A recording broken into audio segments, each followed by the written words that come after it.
I first stumbled across Urahara while looking for a news article for my work.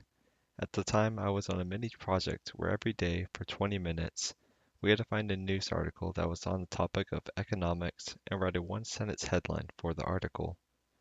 At the end of the week, an editor would compile the best headlines written by people on the team and email them out as like a weekly news headline for other employees to look at. And one day, while I was looking for an article, I saw an article talking about this young web manga writer that was able to make her dream come true. So naturally, I clicked the article because I saw the word manga in it, and the article goes on to explain that this web manga was just a hobby she had while working full time when Crunchyroll approached her and asked her if they could turn her work into an anime. This random article I found online while at work is what put Urahara on my radar and is what made me want to try out this show.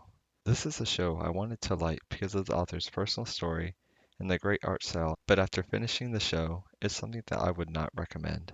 The main problems of this show can be traced back to how there are times in the show where it seems like dialogue was there solely for the sake of filling out time. I would say about 65 to 70% of the screen time of the show was just these three main characters talking and interacting with each other, while they weren't really doing anything to advance the story. Now, this wouldn't be an issue if the conversations were interesting like the Monogatari series, or funny like the tabletop scenes from Mimoto Sairibe.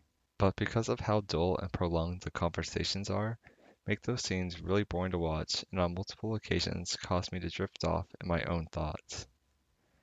The characters overexpress their traits and flaws multiple times in the same conversation. An example of this is how in one scene, Kotoko goes off on a scientific tangent for like 30 seconds where no one knows what she's really talking about before Rito and Mari break her train of thought, but like 2 minutes later she does the exact same thing again. The first time Kotoko did this was cute, and I admit I did get a laugh of it even though it went on longer than it should have. But doing the same thing shortly after and doing so for even longer just seems to be fluff added to reach the required airtime. Another example is towards the end of the show, Mari and Kotoko get addicted to this like brainwashing candy. The show goes on for like almost a whole episode of switching back and forth between the trio of friends having internal monologues. Mari and Kotoko are eating this brainwashing candy while Mari is thinking of how she doesn't want to lose her followers and wants to be a popular idol. Kotoko is thinking about how she doesn't want to lose her friendship with Mari and Rito. And Rito is trying to stop them while eating the candy, while also reflecting on herself and questioning her own artistic talent. What this episode was trying to convey was perfectly fine, but it could have easily been done in half the time. It didn't need to go on for so long to get the message and tone it was trying to convey across. As much as I'm hating on the show, I will say the show does have some positives. The characters themselves aren't bad, and I would even say they're above average for the most part. They have different but relatable flaws, and seeing them progress to overcome those flaws is cool to see. But because of the slow pacing, it really lessens the impact of those what should have been impactful moments. The art in the show was really fantastic and unique. The aesthetic and unique art is one of the main reasons I even bothered to complete the series.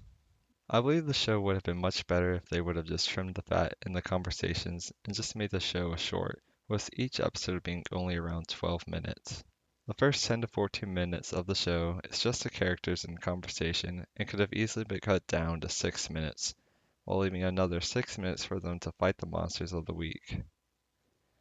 This would have cut down a large amount of repeated, prolonged dialogue conversations and flashbacks, while still leaving the time for the story to progress and enjoy the cute interactions and dialogue between the characters.